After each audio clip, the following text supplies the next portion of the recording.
शहर के बिल्कुल बाहर एक पुराना घर था। दिन में वो घर बिल्कुल आम लगता था। सफेद रंग की दीवारें, एक छोटा सा गेट और बाहर उगे हुए जंगली पौधे। लोग रोज उसके पास से गुजरते थे, पर कोई भी ज्यादा देर रुकता नहीं था। रात होते ही उस रोड पर अजीब सी खामोशी छा जाती थी। कुत्तों का भौंकना बंद हो जाता, हवा रुक सी जाती और दूर से देखने पर लगता जैसे वो घर अंधेरे को अपनी तरफ खींच रहा हो। रवि शहर में नई नौकरी के लिए आया था। नया शहर, नया काम और जेब में बहुत कम पैसे। पीजी और फ्लैट्स उसकी औकात से बाहर थे। तब उसे इस घर का पता चला। रेंट सस्ता था, बहुत सस्ता।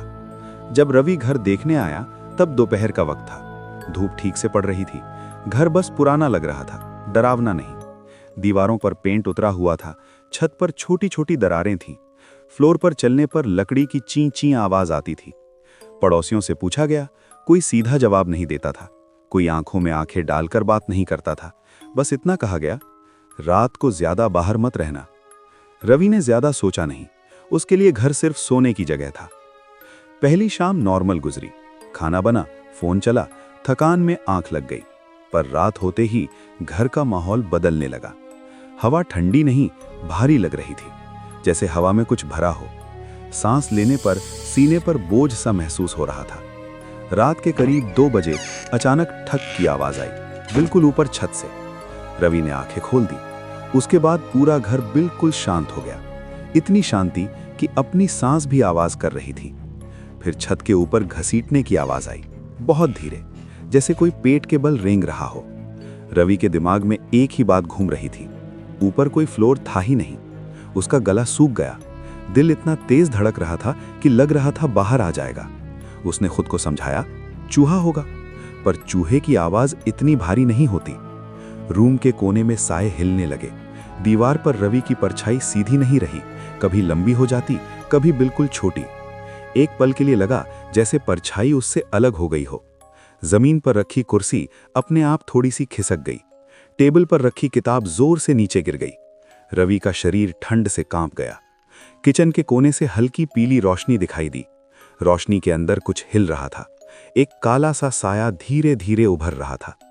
वो साया कभी इंसान जैसा लगता, कभी बिल्कुल टेढ़ा मेढ़ा, जैसे हड्डियां गलत जगह जुड़ी हों। रवि ने दरवाजा खोलना चाहा, हैंडल घुमा, दरवाजा नहीं खुला। पर्दे हवा के बिना जोर जोर से हिलने लगे। फ्लोर के नीचे से धड़कने जैसी आवाज आने लगी, जैसे कोई नीचे से दीवार पीट रहा हो। बाथरूम के आईने में रवि का चेहरा पहचान में नहीं आ रहा था। आंखें अंदर धसी हुई, चेहरा पीला, और उसके पीछे एक साया खड़ा था। रवि ने तुरंत मुड़कर देखा, कुछ नहीं था। फिर आईने में देखा, साया फिर दिखा, इस बार और पास। छत से टप टप की आवाज आने लगी, पर पानी नहीं गिर रहा था, जैसे कोई उंगलियों से छत थपथपा रहा हो। अब वो साया पूरी तरह दिखने लगा। उसके हाथ बहुत लंबे थे, सिर थोड़ा टेढ़ा, आंखें नहीं थी, बस खाली गड्ढे। कमरे का सामान हवा में उठने लगा। कुर्सी, टेबल, बर्तन सब धीरे धीरे घूमने लगे। रवि का दिमाग सुन्न पड़ गया।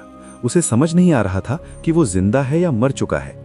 कभी कमरा बहुत बड़ा लगता, कभी इतना छोटा कि सांस लेने की जगह ना हो। दीवारें पास आ रही थीं।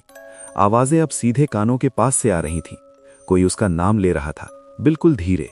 उसे याद आया, पिछले किराएदार रात के बाद कभी नहीं दिखे थे। पड़ोसी बस इतना कहते थे, घर किसी को छोड़ता नहीं। टीवी अपने आप ऑन हो गया। स्क्रीन पर सिर्फ नॉइस था। उस नॉइस के बीच रवि का चेहरा दिख रहा था, पर आंखें नहीं थीं। साया बिल्कुल सामने आ गया। उसकी सांस की बदबू महसूस हो रही थी। वक्त जैसे रुक गया। रवि भागा, दरवाजा नहीं खुला।